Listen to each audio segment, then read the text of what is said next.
ഈശോമിശിഹായ്ക്ക് സ്തുതിയായിരിക്കട്ടെ. പായുന്ന വചനത്തിൻ്റെ ദൈവവചനം ദൈവത്തിൻ്റെ ആത്മാവും ജീവനുമാണെന്ന് യോഹന്നാൻ 6:63 പറയുന്നുണ്ട്.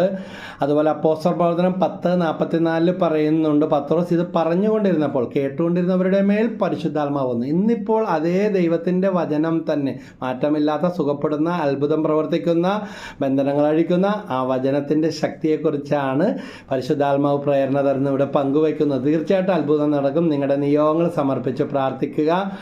ഒന്നാമത്തെ വചനം സങ്കീർത്തനം 147:15. കർത്താവ് ഭൂമിയിലേക്ക് കൽപ്പനകൾ അയക്കുന്നു. പായുന്ന വചനത്തിൻ്റെ ശക്തി മനസ്സിലുള്ളതോ അതിന് പുറത്തുള്ളതോ പിടിവിട്ടുപോയതോ വിദേശത്തോ ദൂരസ്ഥലങ്ങളിലോ തടസ്സപ്പെട്ട് കിടക്കുന്നതോ ഏത് കാര്യവും അസാധ്യമെന്ന് സാധിക്കുന്ന കാര്യം സാധിച്ചു തരും. സങ്കീർത്തനം 147:15 മറന്നു പോരുതേ.